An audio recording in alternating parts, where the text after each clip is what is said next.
এফালে চাই দিয়ক, এফালে চাই দিয়ক।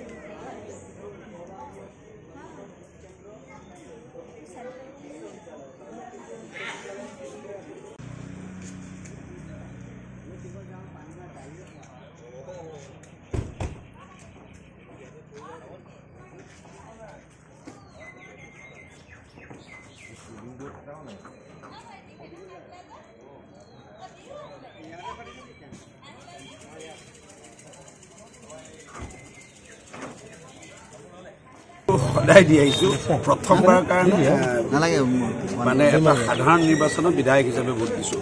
বিধায়ক হোৱাৰ পিছত মই মিউনিচিপালিটি ভোট দিছোঁ, কিন্তু বিধায়ক হিচাপে আজি প্ৰথম সাধাৰণ নিৰ্বাচনত ভোট দিছোঁ। আৰু ইয়াৰ মাদকতাই বেলেগ, কাৰণ ভাৰত বিশ্বৰ সৰ্ববৃহৎ গণতন্ত্ৰ।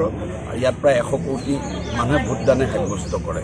মোৰ এটাই অনুৰোধ, সকলোৱে যাতে এই গণতন্ত্ৰ মহোৎসৱত নিজে ভাগিদাৰী লৈ এখন সুন্দৰ চৰকাৰ গঠন কৰাত নিজেও এজন তাৰে অংশীদাৰ হয়।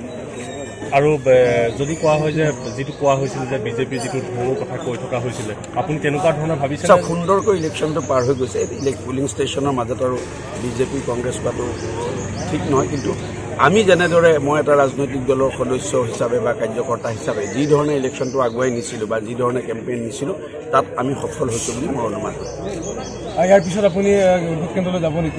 মই নোৱাৰো যাব, মই এইটো কেণ্ডিডেট আৰু কেণ্ডিডেটৰ এজেণ্টে পাৰে। মই এই নিৰ্বাচনটোত কেৱল এজন ভোটাৰ, গতিকে মোৰ সেই যোৱাৰ অৱকাশ নাথাকে, যিহেতু কেৱল কেণ্ডিডেট আৰু কেণ্ডিডেটৰ এজেণ্টজনে যাব পাৰে। কি আশা কৰা হৈছে আচলতে পুনৰ ট্ৰেইনখনৰ? খুব ভাল হ'ব। ভাৰতীয় গণতন্ত্ৰৰ মাদকতাই বেলেগ, খুব ভাল হ'ব। মানুহে ভবাৰ মতে এখন সুন্দৰ চৰকাৰ হ'ব আৰু ভাৰত যিদৰে দুপে উন্নতিৰ পথত আগবাঢ়ি গৈছে, আৰু সেই উন্নতি দুগুণে, তিনিগুণে, চাৰিগুণে বাঢ়ি যাব।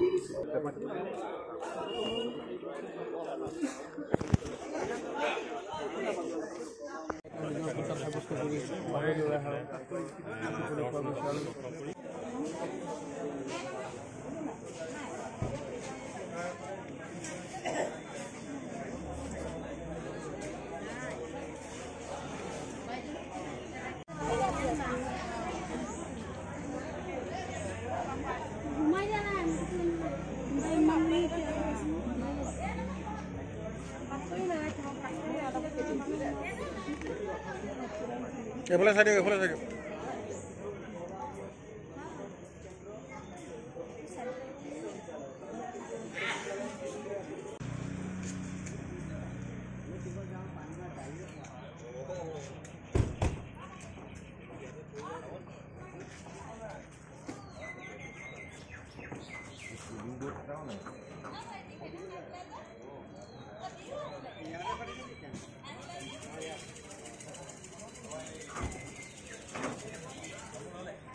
সদায় দি আহিছোঁ প্ৰথমবাৰৰ কাৰণে মানে এটা সাধাৰণ নিৰ্বাচনত বিধায়ক হিচাপে ভোট দিছোঁ। বিধায়ক হোৱাৰ পিছত মই মিউনিচিপালিটি ভোট দিছোঁ, কিন্তু বিধায়ক হিচাপে আজি প্ৰথম সাধাৰণ নিৰ্বাচনত ভোট দিছোঁ। আৰু ইয়াৰ মাদকতাই বেলেগ, কাৰণ ভাৰত বিশ্বৰ সৰ্ববৃহৎ গণতন্ত্ৰ। ইয়াত প্ৰায় 100 কোটি মানুহে ভোটদানে সাব্যস্ত কৰে। মোৰ এটাই অনুৰোধ, সকলোৱে যাতে এই গণতন্ত্ৰ মহোৎসৱত নিজে ভাগিদাৰী লৈ এখন সুন্দৰ চৰকাৰ গঠন কৰাত নিজেও এজন তাৰে অংশীদাৰ হয়। আৰু যদি কোৱা হয় যে যিটো কোৱা হৈছিল যে বিজেপিৰ যিটো ঢৌৰ কথা কৈ থকা হৈছিলে, আপুনি তেনেকুৱা ধৰণৰ ভাবিছে? সুন্দৰকৈ ইলেকশ্যনটো পাৰ হৈ গৈছে।